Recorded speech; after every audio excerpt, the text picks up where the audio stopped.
everyone. I'm Linda Nickell, and welcome to the Happiness Hour, an hour dedicated to the art and joy of photography. Each week, I introduce a new guest who shares their photography journey, along with valuable tips and insights to inspire and enhance your own creative process.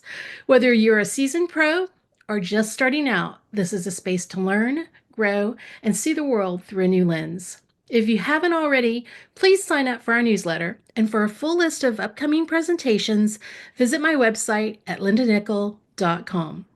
Tonight's guest is Danielle Austin.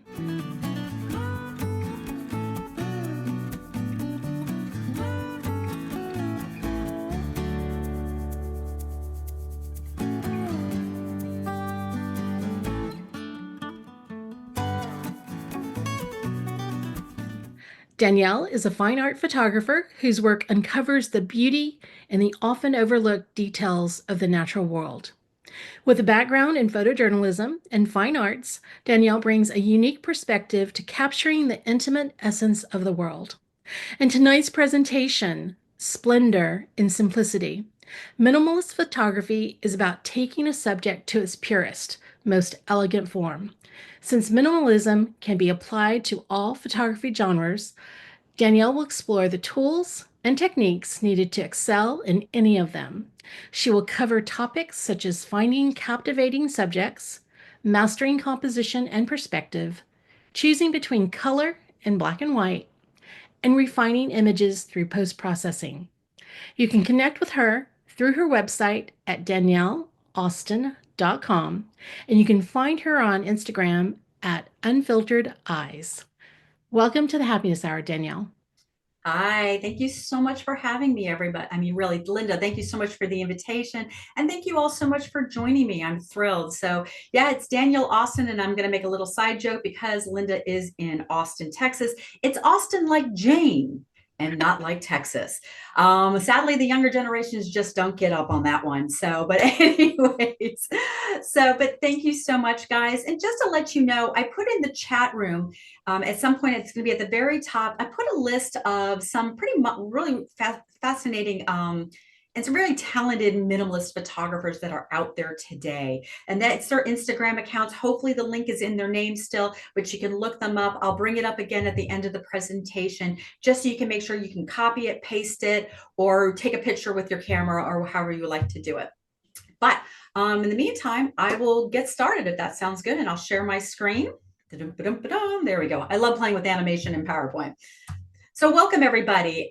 When I started putting this presentation together, and I tell this little joke now, is I told a good friend of mine who's a photographer, and I said, hey, I'm doing this project on presentation on minimalism. And he just looked at me, he goes, well, can't you just show a blank page and call it a day? And I'm like, well, yeah, but I think there's a lot more to minimalism than just that. So welcome to the Splendor and Simplicity. And I'm going to kind of really jump into it and ask, what is minimalism? So minimalist art is linked to the ideas of truth and simplicity because it focuses on the very basic elements so that the beauty in the art can be seen. Less is more, which is a beautiful, beautiful thing. And, you know, in photography, it's really featuring that simplicity to convey a powerful visual image and basically using 5 concepts. And that's going to be having a very clear subject, an emphasis on form and shape, a use of negative space, uncluttered compositions, and even abstractions. And what I find quite fascinating about the minimalism genre is if you're a lot of artists and sculptors, painters, I'm talking specifically, not ever to say photographers are not artists because they are, but painters and anybody who works in these other genres, their minimalist work is really abstract. It's quite amazing. But in photography, it's really not.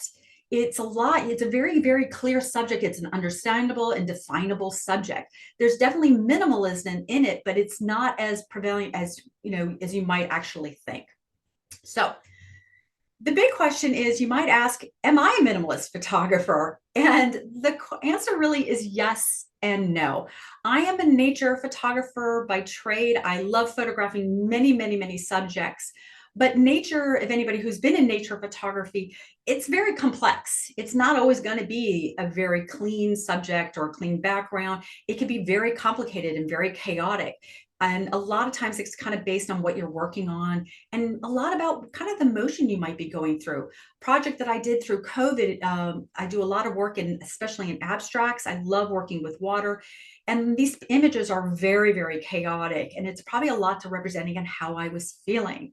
But I absolutely love the minimalist movement. I think it's just absolutely beautiful. And because I love that simplicity. So whenever those opportunities do present themselves, I'm all over it. Now, if you really talk to a true minimalist photographer, they have a very unique style. And that style can be, it's just absolutely beautiful. And we always hope as photographers that we are developing our own style. But again, it's their unique style. And my goal with this presentation tonight is to show you a variety of images, not just nature, but other kinds of subject matters and genres, because as you, as photographers, your background and your interests are very uniquely different. So I'm hoping that along through this presentation, you will find images that will resonate with you and that you can relate to and that you might really kind of say, I might kind of want to play with this. And that's really the whole purpose of tonight. And just to experience, see the different aspects of what minimalism can do for your work. So a little bit of kind of really quickly about my background. I consider myself sort of an improvisational or opportunist photographer. I'm on a third career. I have a background in fine arts. I was a graphic designer for a number of years. I went back to school, became a photojournalist, and now I'm a fine art photographer. And I find that my photojournalism days really became some of the best training I ever had as a photographer, because it really did make me very adaptable to changing situations, because we get several assignments in a day. You kind of have to go in quickly, you only have a short amount of time, and you got to come back with a photo because, well, it's running in tomorrow's paper. But that's what I love about it, because I kind of look at everything as a challenge, and I'm always looking for creative solutions. And I'm also a bit of, an opportunist photographer. I love nature. Water's my favorite subject. Trees are my second favorite, but I will photograph pretty much anything that grabs my attention. And I'm, like I said, always looking for these creative solutions. And I very rarely have something planned unless I am working on a particular project. When I go out, I'm looking to just explore and discover. And I find out that's kind of sometimes some of the best images I make are from those opportunities and so forth. So you're going to see a lot of those kind of images today as well. So all I want, this is a great quote from Frank Stella. He's considered the founding father of the minimalistic movement.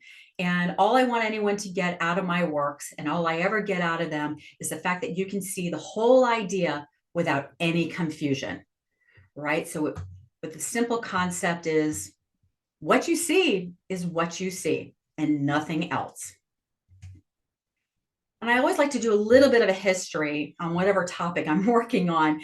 And for the minimalist movement, it really started in the late 50s, really coming to life in the 60s in the New York art scene. It kind of came out of a desire to get away from the abstract expressionism, which is what came out of World War II. And that was a time of just really this bold formal experimentation, this, kind of really kind of creativeness, and very controversial at the time as well, right? Jackson Pollock and Willem de Kooning, most people had no clue what was going on. So really the minimalism came out of that, almost sort of a bit of a revolt, you might say. So the idea was to take the emotional aspect out of art and actually make it intellectual, that what it is what it is. What you see is what you see, and nothing absolutely at all. There were other movements happening at the same time in Europe. There was like the German Bauhaus movement, the Russian constructionists. I think there was a Dutch movement as well. And it came down to a lot of sculpture and paintings, but it was all focused on really clean lines, minimalistic color, so much about geometric shapes, and a lot of repetition of patterns. And so this whole concept again was just believing just what it is what it is and nothing else. Purely non-emotional, no art, really no expressionism at all. But at the same time, at the end of the 60s, so this is all happening within a decade, basically, came the post-minimalistic movement and the conceptual art of what we have today, even now, so 50 some years later, is that they love the concept of what the minimalistic movement was, but to put the emotion right back into it. Because people, the artists really believed that it was important to have their personal expression in their work. And they wanted you as the viewer to have an emotional connection to it as well. So at the same time, when this was happening, of course, in the art world and the photography world, it's happening actually in so many other fields, right? Architecture, modern decor, fashion, and literature, and so many other fields as well. By the way, the left side, that Robert Smithson image, that is the spiral jetty. It's considered what they call earth art. And you'll find there's actually a lot of earth art all over the world. But that's actually in the Great Salt Lake in Utah. I mean, I can't even get that concept of having the ability to come up to come to the, I guess, the government and say, hey, I'd like to build this thing in the middle of, on the outside of a lake. Are you okay with that? I think that's just absolutely fantastic. And it's definitely on a bucket list to see. So why would you choose to do minimalism? And it really is that whole concept, again, through the interplay of space, color, form, and that minimalism installs a sense of calmness and stability. At least that is its goal. And it allows the viewer to experience a moment of respite from the chaos in everyday life and embark on a journey of introspection. And with that can be a lot of nice emotional effects. And that focus and clarity, again, by isolating a single subject, the viewer's attention is kind of drawn directly to it and creating a feeling of focus and clarity. To the tranquility and peace, those clean lines and some compositions, again, that lack of clutter can really evoke a sense of calmness, even timelessness, right? Because again, it's due to that focus on essential elements, those everyday things that we can find, and avoiding possibly any trends that might be happening around us. And that takes us into that personal interpretation, right? So it allows the viewers to project their own emotions and experiences onto an image and then creating more profound connection, which then leads to that heightened awareness because, again, it enhances the aesthetic experience and encourages that sense of awareness and mindfulness. And then to the actual awe and wonder, capturing those natural elements in a minimalistic style, it just has that vastness and beauty to be emphasized. But what's interesting about minimalism, where we feel that calm and that sense of beauty, is that there's people, because it is a genre like any other art genre, that there are people that have a negative reaction to it. People come into art with certain expectations and ideas of what it should represent.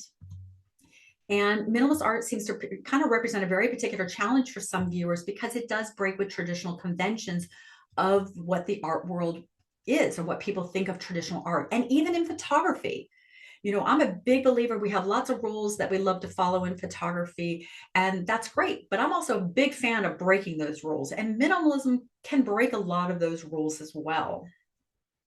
And so, without meaning to, for some people, minimalism art can symbolize certain values and ideologies which they do not agree.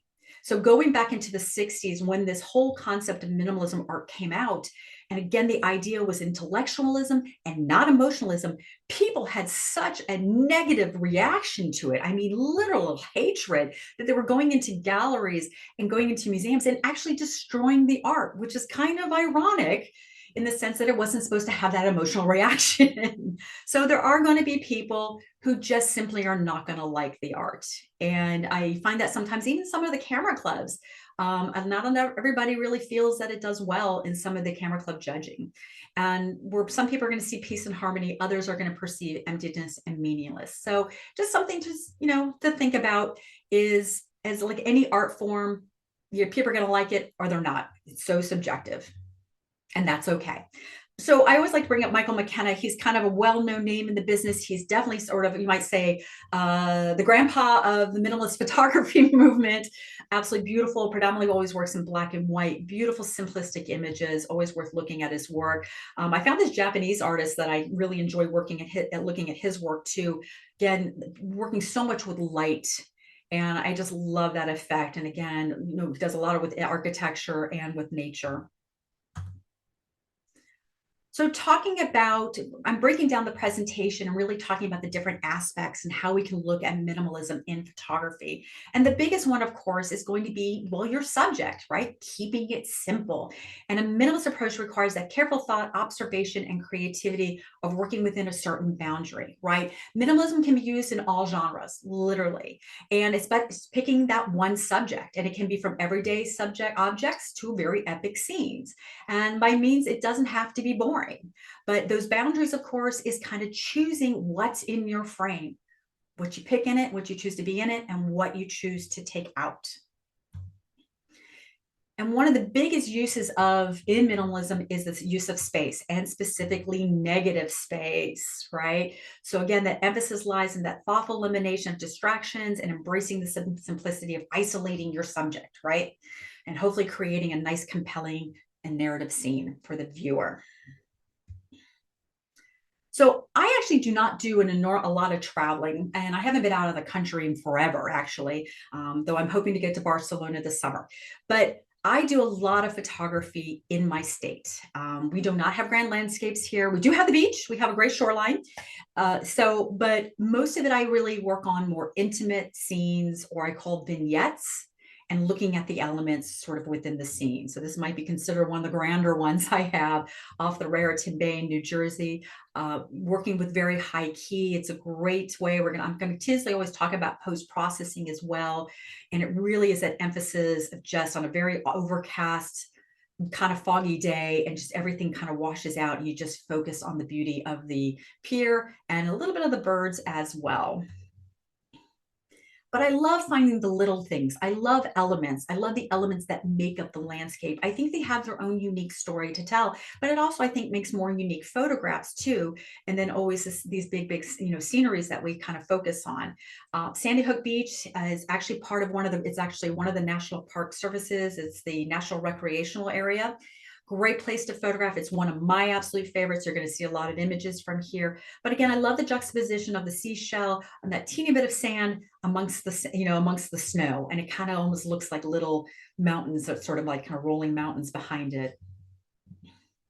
One of my other favorite locations here local to me is this place called Kenlockwood Gorge. It's like probably one of the most beautiful hidden treasures in our state. It's a beautiful river that goes through. This was actually just photographed a couple weeks ago. We've had beautiful deep freezes, and the ice on the river was just fantastic. So again, the simplicity, a lot of negative space of the use of water around the ice. Something very simple, right? I'm a big kayaker. You saw the photograph of me earlier. I'm always out, and whenever I can get out with my kayak, my camera is with me. Again, the beauty is because you're working on water, nice clean backgrounds creates a lot of negative space. And again, a lot of times my black and whites will tend to veer a little bit more on the high key and the low key because it just kind of resonates to that direction. I'm a big fan of Ansel Adams. I'm a big follower of his works. I love kind of a lot of my work is part of that whole zone system. But when I find myself working more in the minimalistic movement, it tends to go either, like I said, more high key and low key. Just kind of works that way. And again, little finds. Tony, who's on the group with us today, she was with me this day when we found this little guy. We're not even sure what it was, but again, these wonderful little kind of gems we find as we're just walking around. I'm not even sure again what that is. Simple things too. When I'm out kayaking on a reservoir in an early morning in that beautiful fog, and you just see just a hint of land or the mountain in the background. We have a lot of great lakes and reservoirs in New Jersey to go kayaking. I've also done, my background, guys, is I've done a number of artisan residencies. I've done 6 in 5 national parks over the past decade, and Acadia National Park was one I actually got to do twice. Great opportunity to spend several weeks just working and creating in these parks. I highly recommend looking into them if you're something you're interested in. But again, the simplicity here. Foggy morning. I'm going to talk more about weather as well, but just the simpleness of just the ocean line and the waves. Now, again, I'm on a boat actually off the coast of Alaska. And this is one of the things to think about in processing is I normally would have loved to do a long exposure for something like this to really smooth out the water. Not going to happen on a boat. So going sort of on a high key or low key is a way of kind of making the shadows disappear in the ripples and making it more smoother and kind of calmer in the water. Just a way of processing. And this is kind of a different way of looking at negative space is the subject really is the rock line and down in Sandy Hook, but you have the negative space of the sky, but then also the negative space of this textured sand. And wildlife, I do not consider myself a wildlife photographer by any means.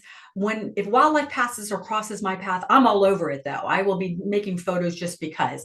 How can you not, right? So I got to spend a lot of time in the Everglades. Actually, this was my first artist in residency. It was down in the Everglades National Park. The wildlife was actually part of my project that I was doing down there. So I had to make use of that, saying, okay, well, we're going to be shooting wildlife and do the best. But again, I do the same thing. And I think most people who do shoot wildlife is you are trying to find clean backgrounds. So not to take away from your subject, and especially a lot with birds and so forth. Architecture is another wonderful kind of favorite subject of mine. When I was a kid and teenager, actually, I really wanted to be an architect. Love designing. I'm really bad at the engineering aspect of it. And you do have to be a pretty decent engineer to, or at least understand how a building is going to stand to design it well. But this is a fantastic place for anybody on the East Coast, or if any of you guys are flying through JFK Airport, is the TWA Hotel, which was once the TWA terminal back in the 1960s when it was built. It is literally a time capsule. This is now the lobby to two wings of a hotel, and it's off the JetBlue terminal. Absolutely fantastic. The entire inside is literally like you walked into a time capsule. It's like you walked right back into the 1960s. The entire decor is partially a museum as well, but it's a great lobby. There's got restaurant, cafe, some bars, and that kind of thing. Highly recommend. I've been there twice now and spent many, many hours just photographing this place because it's just, well, beautiful. And it really fits into this whole minimalistic style, of course, being the time era. But if you're ever through, definitely stop in, take a look around. But I love architecture because of the text, really because of the patterns, right? And this wonderful kind of structure. And I'm all about good design. And I love kind of crazy juxtaposition, funny things. Again, I'm like an opportunist photographer. If I see something interesting that just something catches my eye, I'm all over it. And, love little stories like this. I'm walking around.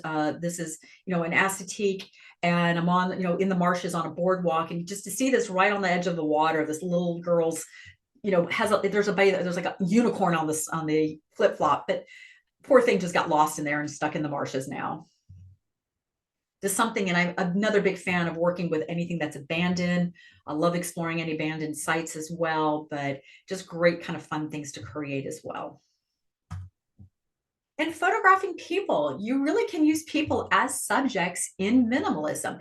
Unlike the photojournalism that I used to be in, where the person is so much about the story, it's about that individual person. It's not that way in minimalism photography. They are just another element to your image, whether they are the actual main element, or just a side character, like maybe how a rock is to a landscape.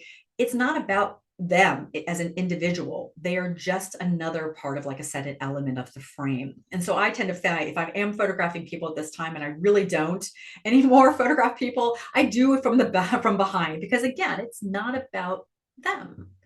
So, but again, it's kind of fun to think about the story as well. When I was out in the acetique, it was a chilly morning, and gotta bless the guy. He's barefoot and wearing his shorts. He's determined to enjoy the beach, even though he's got a winter coat on.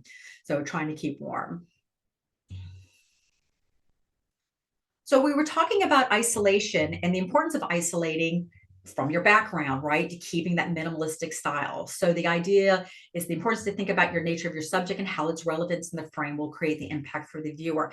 But one of the wonderful techniques I think that can be very, very helpful is long exposures. I'm absolutely a big fan of long exposures. I do a lot of it in my work because I'm working with water, and by doing it using your tripod and your neutral density filters, you're able to smooth out the water and to really help isolate what your subject is. But the beauty is, once you know that you can use this technique in any other genre. So if you're photographing people, you can be in the middle of a city environment. You got one person who doesn't move, but everybody else will just ghost away. And again, it just cleans up the background. So if you're shooting architecture and you've got clouds, you can streak the clouds. So many different ways that you can use long exposures to isolate your subject. For me specifically, it's all about the water. So again, by using that, just kind of helps smooth out a little bit the clouds and take out the water to something like this. It was a beautiful overcast day, really low cloud coverage. And look at this, 10 seconds with this guy, and he barely moved. I mean, what an amazing model. And I think he probably still wanted a tip, but very happy that he just posed for as long as he did. But and the beauty, of course, with long exposures, especially if you're dealing with the ocean, are waves. And waves create after when the wave just goes crashing over and over and over again, depending on the length of your exposure, is going to give you mist, which is a wonderful and beautiful effect. But it can also create deep saturation of color. That is the edge of a rock right in here. The greens are the reflection of the evergreens in the middle of a river, and the blue, of course, from the sky. So the longer the exposure, it smooths out and those colors become even more saturated. And something even when it's raining outside, you're never going to see the raindrops. So here was a rainy day on the Bathstow Lake, beautiful, get overcast. It almost just looks like ice. And on a sunny day, sometimes you get that smoothness of the water. You'll get that great mirror reflection. It almost starts giving that very, very surrealism feel.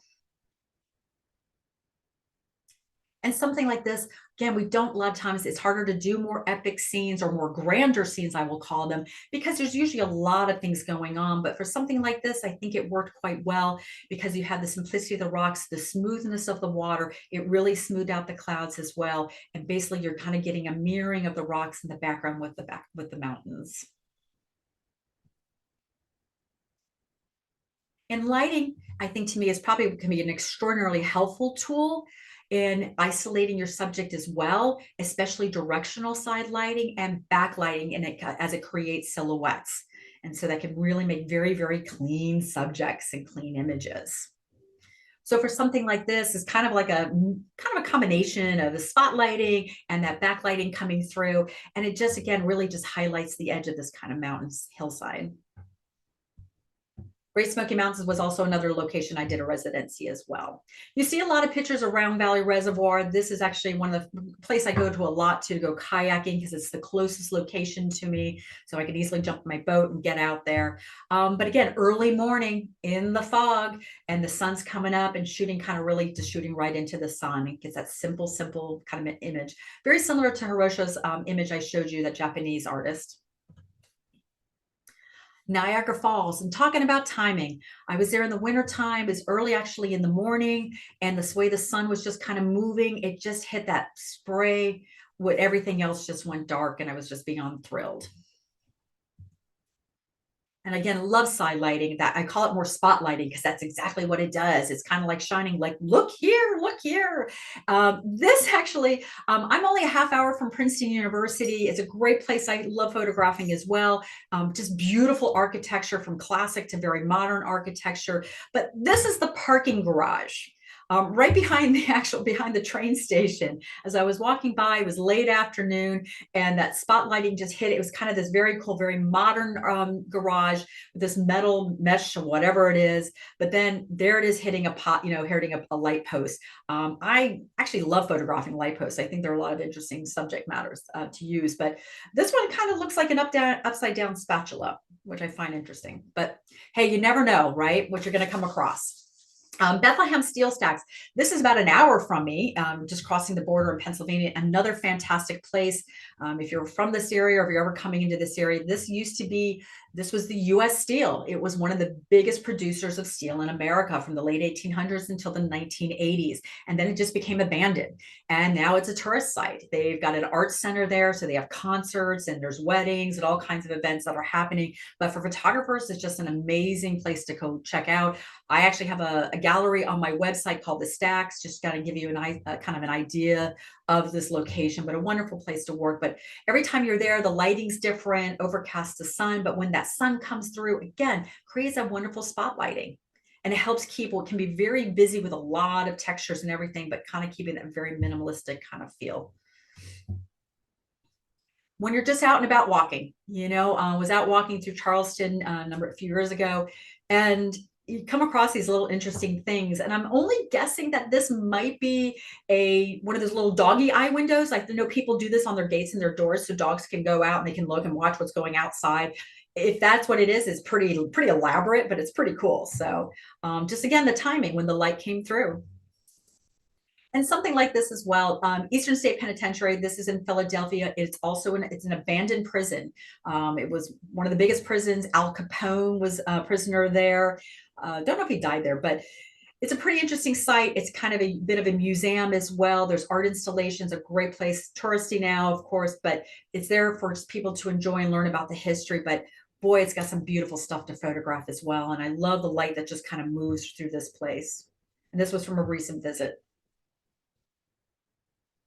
And of course, sunrises and sunsets, right? Nothing, I mean, a lot of times a favorite subject from most people. I am not a morning person at all. And I don't photograph sunsets very often. It's kind of like more, am I in the right place at the right time when it happens? For Acadia, I was actually on my way back to my housing when I was doing my residency. And boom, I'm like, whoa, look at that light. Absolutely jump out of the car. You get set up and you've got to make an image because, well, you just have to. And just beautiful landscapes, something very simple because it's a silhouette. And we're always looking for kind of something to put into basically a foreground of a good sunset or sunrise. But believe it or not, I know more people kind of gravitate to something more like this. I actually tend to gravitate to something more like this, something a little more simpler. That's just more my style, off a sand dune down in Keyboard, not too far from me. Go either direction. So shapes and patterns, very, very, I think, a big element to think about in this movement as well, right? Because each shape has, each object has its own shape, of course, but geometry, repetition, that symmetry, very big in the minimalistic movement, right? So even sometimes the use of strong shadows can be a great way to get people to kind of grab you into the frame and so forth. And also a great way to look at abstracts, which is also a favorite of mine. Death Valley National Park, great place. If you haven't been, I highly recommend talking about textures and so much just to see in this place. For someone who loves water, I didn't think I was going to like this place as much as I fell in love with it, but amazing color as well. But I love to go black and white. But you go from the salt flats to the sand dunes, right? This repetition of pattern.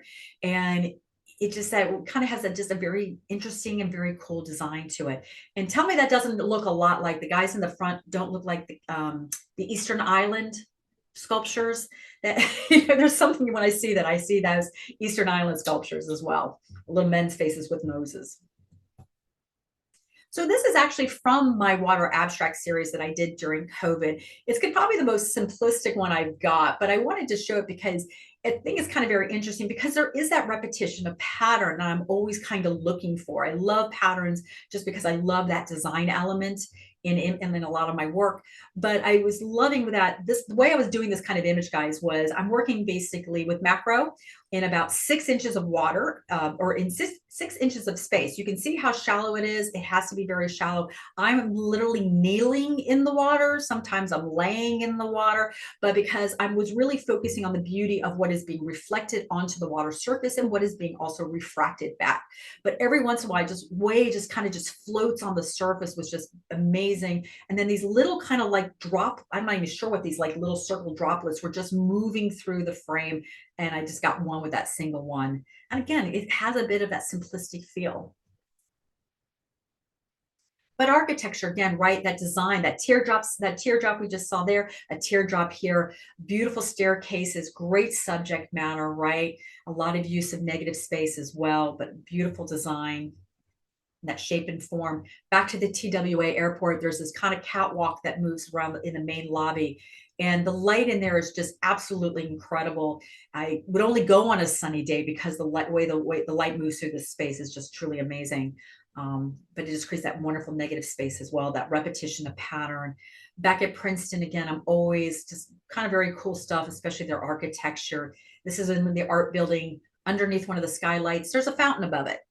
And it just, the way the light comes through creates these really cool patterns, but then you got basically the form and the shape of the skylight. It's something very simple. I shot many years ago, but I was at a friend's their studio, their painting studio. And I will love the way, again, it was that backlight of the window coming through. You could see the frame and just love the shadows it was creating and basically the shape and the form. And then all the little repetition of the ripples in the curtain. Simplicity. And of course, bridges, great subject matter, especially these type of bridges, beautiful to kind of work with, great for minimalistic in style. And I have a fun story about this. This is a very old day. This is from my journalism days. I was working in Massachusetts for a newspaper, and not right down the road from the paper was this massive parking lot, belonged to a church and was always empty, except for maybe on the big holidays, Christmas and Easter. And I always said, and the road kind of is elevated that runs alongside it. And I said, I know it's just a parking lot, but one day something is going to be crossing it. Just one day. And 8 months later, I found this guy kind of going through. I'm on my way to an assignment, but of course, you have to stop. You got to take advantage of the opportunity. And I got to make the image, which was great. It actually won an award at the time, too, which is kind of cool. But it's always still been one of my favorites. And I'm glad I just kind of held out for that patience, because there's always going to be locations near you that might just have those great opportunities. And you say, I've got to just wait for the right something for it to happen. So I want to talk about lines, because I think leading lines is an absolute, is huge in basically in our compositional elements in photography. And, because it can really draw us in. And many times it's drawing us to maybe what the subject is, right? But sometimes it's the leading line that can be the subject, right? So, and leading line rows. And this is one of those, I was kind of mentioning opportunities. This is literally right down the street from work, like 5 minutes down the road from me. And I would drive by and I said, just need the right light. I just need the right light. I just love the road. I love the simplicity of the scene. And then that one storm came through and I kind of went running out the door, and I was like, okay, there we go. So always getting happy. But something simple as a, leading line of a pier, right?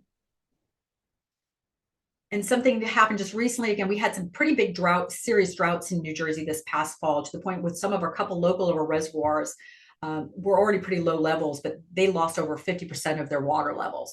And normally, this is where I would go kayaking. There'd be about 2 feet of water where on the edge where I'd be standing right now. But what was interesting to discover was there was a stream that actually flows through the reservoir. Never knew. So again, kind of creates an interesting form of leading line. There's always so many different kinds. One of my favorite from the TWA hotel, on both sides of coming out of the lobby, are these tunnels. And one leads back to JFK. They actually lead to the actual hotel rooms as well. And by the way, guys, this hotel's been in a number of movies. I just saw it again recently. I was watching Ocean's 8 with Sandra Bullock, and there it was, the hotel. Those dark black areas, by the way, are beautiful. It's like this deep red. It's everywhere in the hotel, everywhere in the lobby. It's this beautiful, deep red. But simple things as a sculpture, right? This over at Princeton University can make some interesting leading lines, to building structures. So as I mentioned, the TWA, by the way, the architect who did that building also built this place called Bellworks in New Jersey. I always called it the mini Pentagon. It's this massive building on this huge piece of land. It used to be Lucent Technology, and then it was abandoned for many years. And now it's a very multi-purpose building, workspace, entertainment space, and everything. But shooting straight up. And again, that gives a really grandeur kind of feeling, but beautiful lines, simple in design. And basically leading lines. Out kayaking, that's actually upside down. That is water reversed, and the reflection of just the power lines moving through. Finding different leading lines in many different ways. So depth of field. And I think this can be a very important aspect of how to help give you sort of ways of sort of separating your subject from the background, right? So using a macro lens or using a telephoto at a very shallow depth of field is a great way to isolate, right? And draw, again, the viewer to your subject.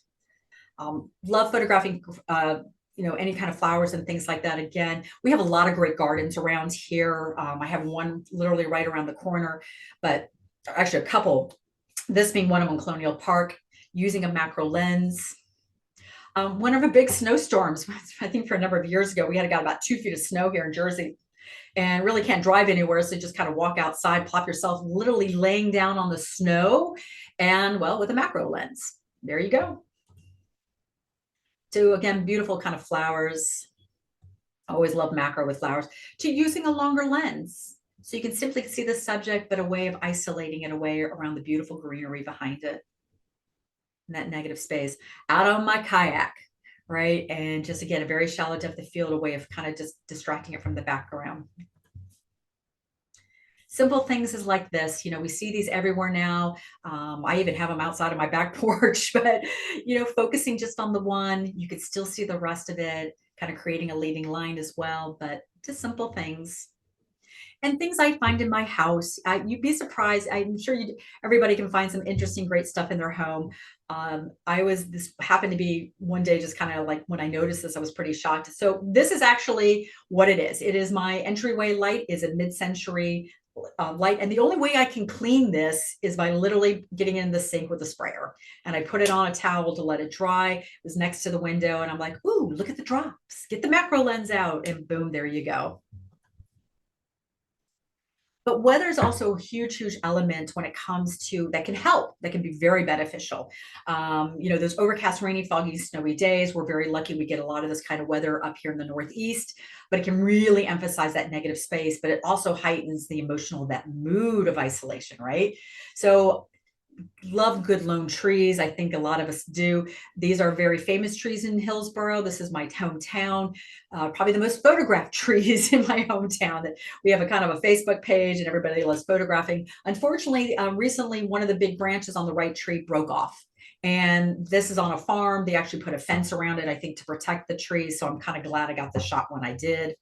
Different ways of photographing trees on an ice pond being reflected. Love fog. Nothing better than fog. I think there's so many ways of just whenever it happens, I'm always very excited and just trying to find new ways to photograph things, right? Um, Fog in the mountains. It's been the Blue Ridge Mountains that go from the Smoky Mountains up through Shenandoah. Shenandoah is great. It was actually my last residency that I was at. Shenandoah National Park has 75 vista points where you can stop and this is the view you see, just literally just the mountains, and they create these waves.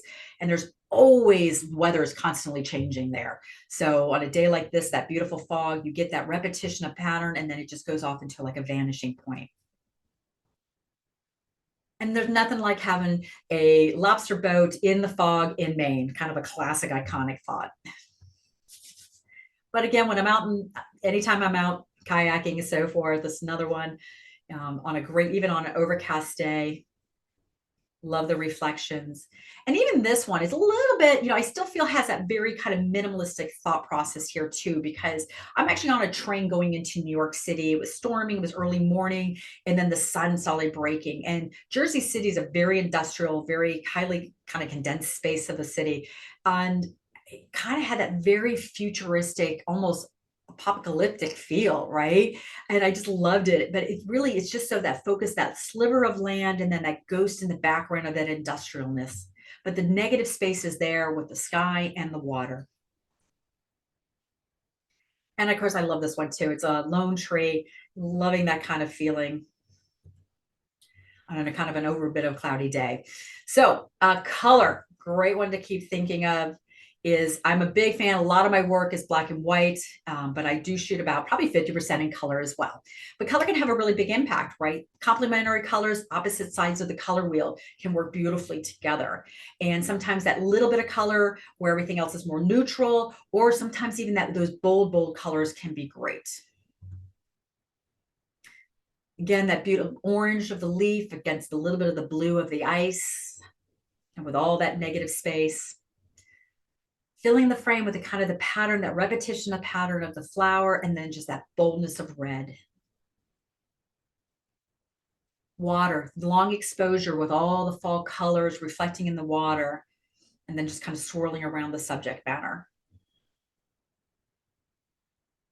And normally I'm normally on a sunny day like this, I'll be honest, guys, I would normally always make this black and white. But with something like this, I just love this kind of green, this wintry green that I saw against that blue sky.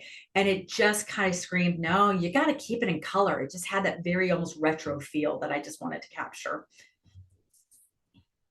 And again, the boldness, ICM, if you do any intentional camera movement, I only dabble in it. I really haven't really fully got into it at all. But if you're working with panning, right, and panning, the idea of making your subject actually really sharp in focus and the background kind of gets really blurred out. But the idea is, again, a way of isolating the subject. But with this, using the ICM and the color, that yellow really stood out beautifully against the blue waves. We have a great surfing competition every year here.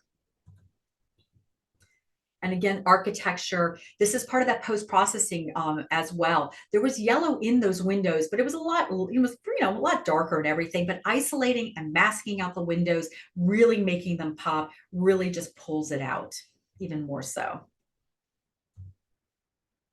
And again, whenever I see these kind of fun, I get that juxtaposition of something that bold color against, something much more neutral. I think a nice kind of a composition element.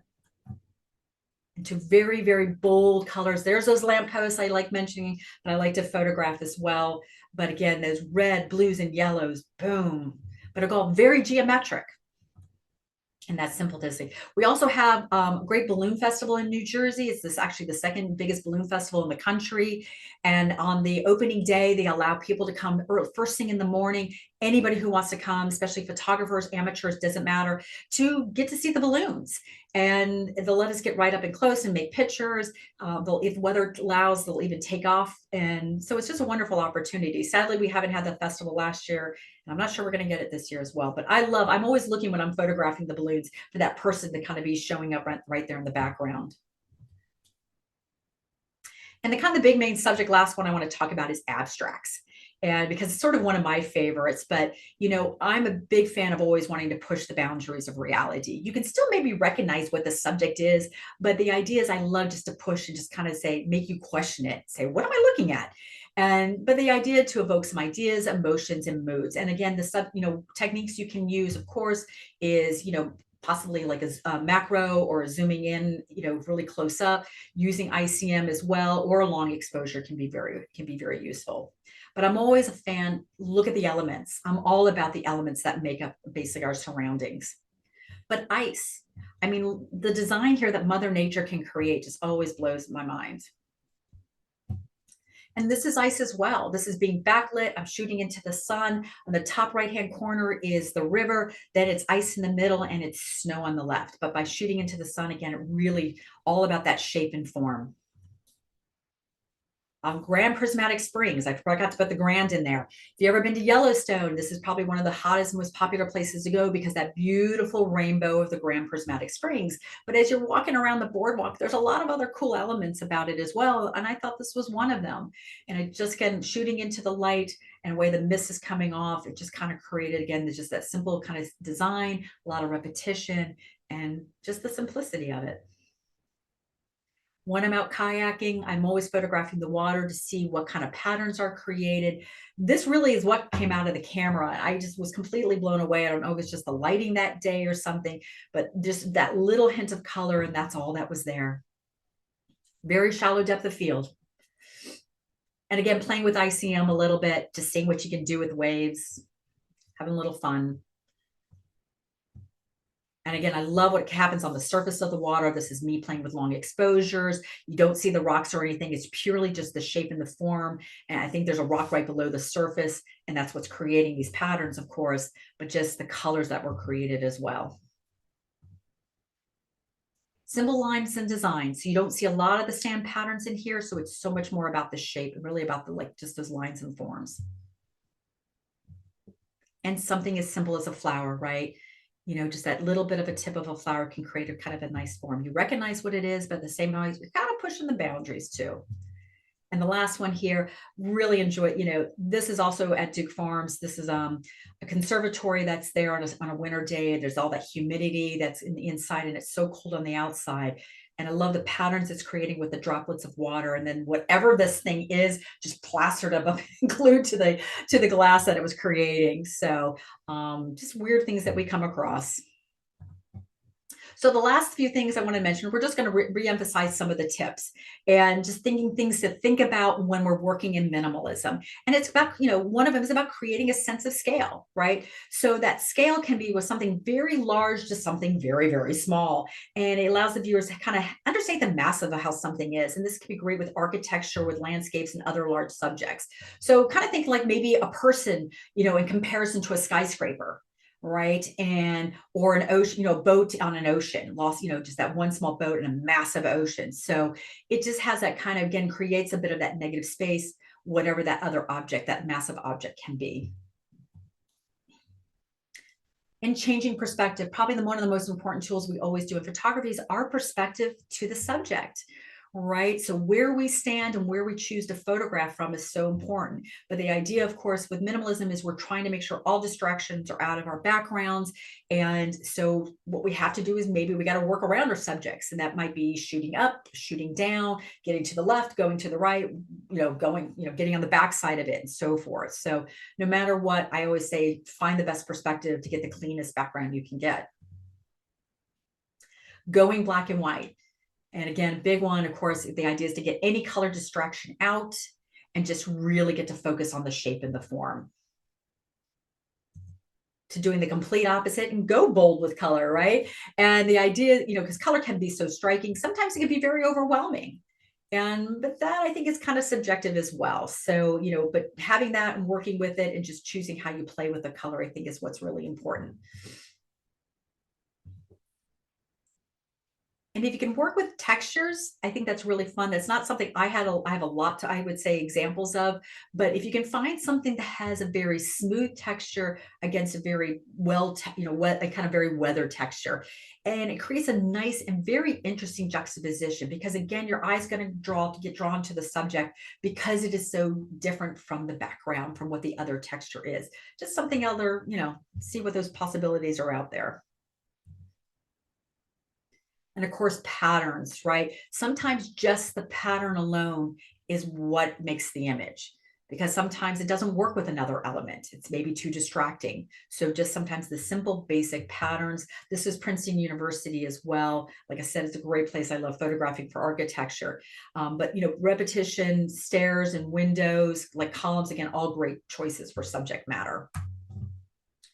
And another Princeton, guys. But looking at directional lines is very important, right? We use this so much in our photography, whether we're using horizontal lines, vertical lines, and diagonal lines, but each one really kind of creates a very certain feel and a certain mood sort of with the images. Where horizontal lines, think of it like landscapes, where we're thinking much more calm and tranquil, where the opposite, going with vertical lines, are very strong and structured, like something like this. And diagonal lines are really probably the most powerful because they create a lot of energy and a lot of dynamic focus, you might say. And in the end, we always want to hopefully tell a story. Again, the whole purpose with minimalism, again, is to really kind of, what you see is what you see. Keeping it simple, that people can emotionally and quickly relate to what's going on. But that doesn't mean that we can't be trying to tell stories with our images as well. And I mean, that's up to the viewer, of course, but we always hope for photographers that our images are telling stories, and that you are having a sort of emotional reaction to it. And this one I did shot recently. This was in Morristown, New Jersey. I was out, actually I was out with Tony, who's in our audience today, and turned around and I saw this, and I was completely, love the fact that this entire steeple was completely surrounded by, well, this tree. And it kind of, that concept of thinking of faith and nature and how they're entwined together, just kind of had a nice little story to it as well. Some tips and suggestions is location. Right. So location, there are just certain places that you go, which are just going to give you these opportunities to work with. Right. And, being beaches and oceans, deserts, meadows, valleys, farmland, building sites with a lot of empty rooms, basically space where there can be a lot of space, places that give you a lot of like nice, clean backgrounds and so forth. Modern architecture also, because of what it is, it's usually a lot of glass and steel, beautiful lines and repetition of patterns. So, but if you're doing anything like product or studio photos, if you're working, a light box can be a fantastic background, or creating some kind of clean background with material is something to use. So I wanted this last bit of run of images I wanted to show, because talking about the idea of an opportunity that presents itself. So the Saturday right after Christmas in New Jersey was 40 degrees and it was raining. Of course, sitting on my couch because I'm not going outside, but I get little alerts on my phone from the weather apps, and it says, hey, the fog is rolling through not too far from where I live. And this is the Round Valley Reservoir, again, the place I go to very often for kayaking. It's about a half hour from my house, but this was where the fog was rolling in. And I'm like, okay, go get dressed, get wrapped up, get all the winter gear on. Okay, we're going to go grab the equipment. Let's go. And I get there about 3 o'clock in the afternoon. So it's getting a little dark. And the park actually, this part of the reservoir actually closes at 4, so it doesn't give me much time, though the other section does stay open later. But I wanted to show you this image, just a series of images that I did in a little over an hour's worth of time. And again, created a very minimalistic style because, again, that beautiful, really heavy fog that came through and just the subject matter that I was able to find as well. And I'm really happy to say, just a little side note too, just found out today that this one got accepted into an international jury show at one of our museums here in New Jersey. So yippee, now I got to get it printed. Been wanting to print this one. So, just want to show you just kind of things I caught just as I was walking around, and beautifully, as you can see, the beautiful fog. It almost looks like an island, but it actually isn't. It just happens to be the other side. It's connected, but it does look like that. Just get that thickness of fog. And then suddenly a flock of birds came flying through, zoom right into it. Again, that simplicity. Something, again, that just the edge of the land, but the background all kind of washed away. And just a couple different images I did in color. You can see the blue, it's like getting that time, almost that blue hour. And wanted to be a little bit more kind of fun with the storytelling here as well. This is one of the boat ramps that just goes off. And it's kind of interesting because it just looks like an almost deserted road. And it has a bit of an eerie feeling as well. Just kind of, there it goes off and vanishing into the water and well into the distance. Kind of leaves you that bit of unknown. And to here, it's actually along the edge of the reservoir. It's a pretty sharp curve, but there's that pop of color, right? That opposite color, very, empty space. It's just all about that fence and railing and that little one sign going, hey, veer off to the left. Or even, God forbid, guys, I love kayaking, but I am a warm weather kayaker. I've been out in the high 50s, sometimes late in the very fall, bundled up and everything. One time I did go out very early in the morning when it was 40s, but it's rare. But I am not going to be out on my kayak in December in the 40-degree rain. But hey, love this guy because, hello, he's in yellow. And that beautiful blue water and the blue background of the fog. It's just absolutely fantastic. And couldn't have been happier to have this guy coming through my frame. So one last thing is the post-processing. Just want to talk briefly about it because I think it can be very essentially important to think about how you work your images. And again, hopefully your subject matter is already there, but the post-processing can be very essential. And in color, you're going to be focusing so much on the hue, saturation, and luminance.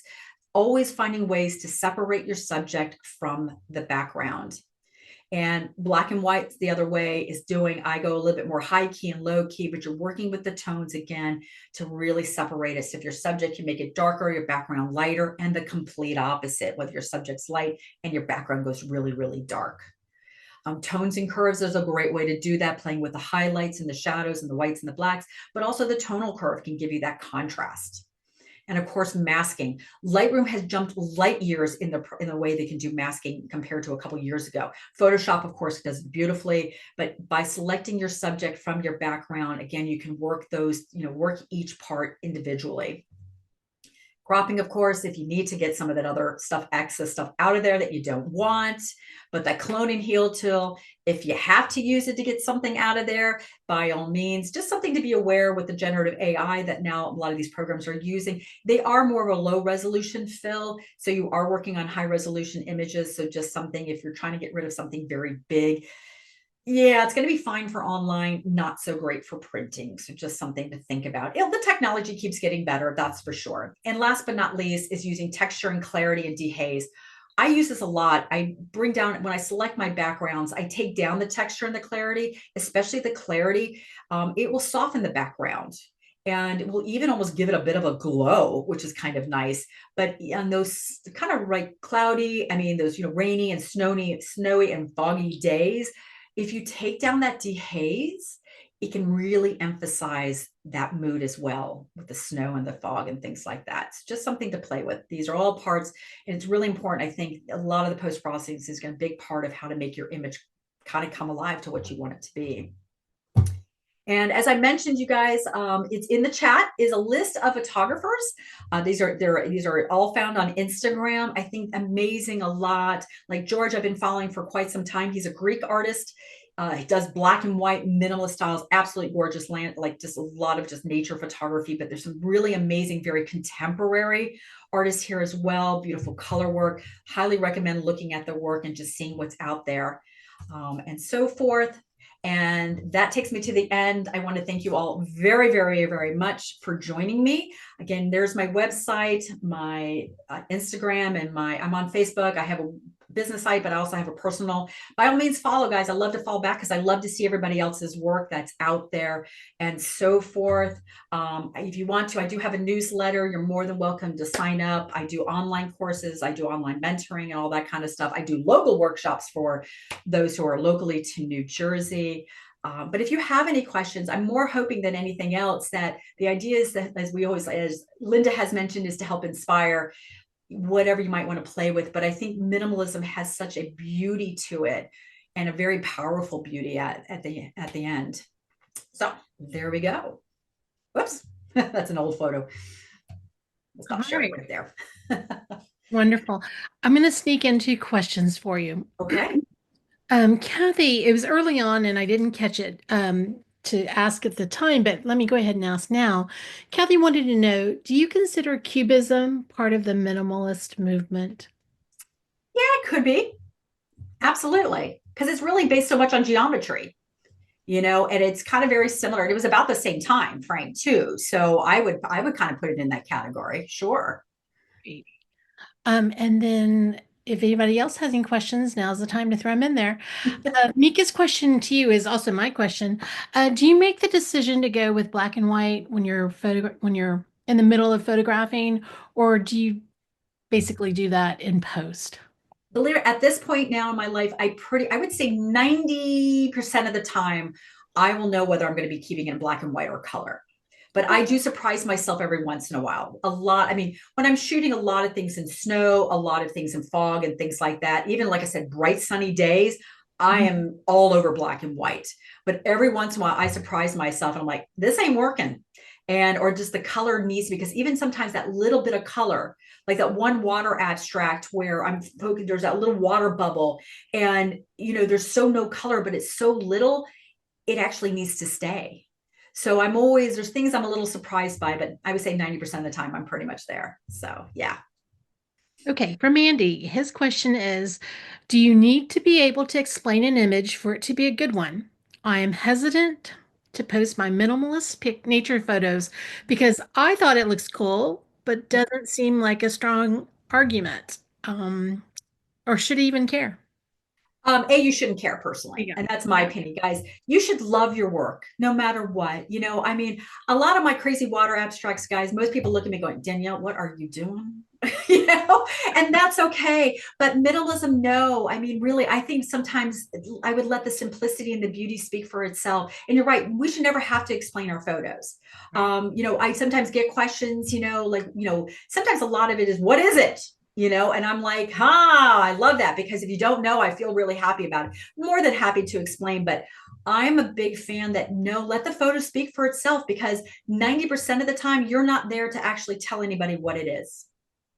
You're not. So it has to, the idea is that it lets the story be untold to them, and they're going to see it differently probably than how you see it. And that's okay. That is a great answer. Thank you for okay, drilling that home for you, Andy. Okay. I am not seeing any other questions. Okay. I am definitely going to get this chat to you. There were some very, very nice comments here for Danielle. Awesome. I, for one, um, minimalism isn't something that I photograph myself. Mhm. I don't see simple and clean lines, but man, the photos after photo tonight drew me in thinking, well, why have it? Why am I not doing this? There are a few shots in there that I can remember being with those scenes in front of me, and I'm like, yeah, there's nothing here. And I completely looked at your work and went, oh my gosh, I've missed so many opportunities. So thank you for giving me like a little flick to say, get out and take advantage of that. So And that's what I want people always to do. It's something I emphasize a lot in my teaching, is that, I mean, personally, what I think about with photographers, I think we are given the most precious gift is that I think we get to see so much more than what most people see. And I think that's a beautiful thing because we're noticing the light, we're noticing the details, we're noticing things that most people are like, what are you looking at? I'm like, well, that of course, and they're like, what? And yeah, I'm not saying it's going to be the most earth-shattering photograph, no, but it still can be make an interesting, beautiful image. And I love those everyday things that are just around us all the time. You got grand beauty, then yay, I'm all over it as well, guys. Don't get me wrong, but in most cases, I'm not. So I take advantage and I try to find those little things around my world. And I hope everybody does as well, because there's just so much to be seen, of course, right? But you're right. And that's the idea too with minimalism, is that maybe you realize in your own style or your own genre that you work in, that you will kind of say, maybe this might be an interesting thing to try implementing to what I do, you know? Um, So, but there you go. I, for one, am going to be looking at South Texas a little different. You know You what? I grew up there and it's like there's nothing here to shoot. There's just nothing here. It's just wide, it's open, it's dead, it's dry. And you certainly gave me plenty of examples of can. that. Wow, okay, I need to rethink this. Danielle, Awesome. I really, really enjoyed your presentation, Thank you. and I so thank you for coming and sharing and throwing some creativity our way. So. Wonderful. Well, thank you for having me. And then again, thank you all so much for joining me tonight. I really appreciate it. And for all the people out there I do know, thank you guys for coming. I always appreciate your support as well. So that means a great deal to me. Yes. All right. Well, next week, Andrew Collette will be here with his presentation, Learning to See Photographically. Until next time, go out and create something beautiful. I hope that we see you again soon.